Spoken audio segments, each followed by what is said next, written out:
Tiruchendur tour போனதை எல்லாரும் பார்த்துருப்பீங்க. வந்ததே வந்துட்டோம், அப்படியே பக்கத்தில் இருக்கிற கன்னியாகுமரி வரைக்கும் போயிட்டு வந்துடலாமா, மறுபடியும் இவ்வளோ தூரம் வரவா போகிறோம் அப்படின்னு ஹஸ்பண்ட்டை கேட்டேன். சரி ஓகே போகலான்னு சொன்னாங்க. அடுத்த நாள் காலையில் விடியும் பொழுதே கன்னியாகுமரியில் விடிஞ்சுது. சூரிய உதயம் பார்க்க முடியல, மிஸ் பண்ணிட்டோம். நாங்கள் கொஞ்சம் லேட்டாக வந்துட்டோம். சரி வந்தது தான் வந்துட்டோம். அப்படியே வந்து அந்த கிளாஸ் பிரிட்ஜு, திருவள்ளுவர் சிலை, விவேகானந்தர் பாறை இது எல்லாத்தையும் போய் பார்க்கலாங்க அப்படின்னு சொல்லிட்டு 300 டிக்கெட் எடுத்து உள்ளே போனோம். அட்டேங்கப்பா பிரம்மாண்டமாக நிற்கிற திருவள்ளுவர் சிலையை பார்க்குறதுக்கு அவ்வளோ சூப்பராக இருந்ததுங்க.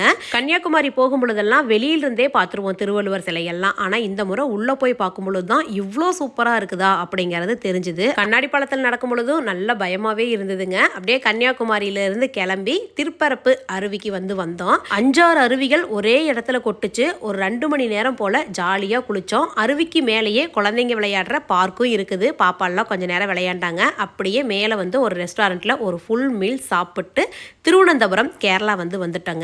அங்கே ஜூ இருந்தது. நிறைய விலங்குகள், அதெல்லாம் பார்க்குறதுக்கு அவ்வளோ சூப்பராக விலங்குகள், பறவைகள் குழந்தைங்கிட்டெல்லாம் காமிக்கும் பொழுது ரொம்ப எக்ஸைட்மெண்ட்டாக பார்த்தாங்க.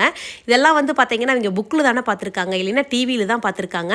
ஆனால் நேரில் பார்த்ததுக்கு குட்டி பாப்பாலாம் அவ்வளோ சூப்பராக லைக் பண்ணி என்ஜாய் பண்ணி பார்த்தா. ஒரு 3 மணி நேரம் ஜூவை சுற்றி பார்த்துட்டு அப்படியே பத்மநாத சுவாமி கோயிலுக்கு வந்துட்டோம். கோயிலுக்கு வெளியவே ஃபோனெல்லாம் புடுங்கி வச்சுட்டாங்க. உலகத்திலேயே பணக்காரராமா இவர், அவரையும் பார்த்துட்டு நைட் டின்னர் முடிச்சுட்டு அப்படியே ஒரு ஸ்லீப்பர் பஸ் ஏறி அடுத்த நாள் வீடு சேர்ந்தாச்சு.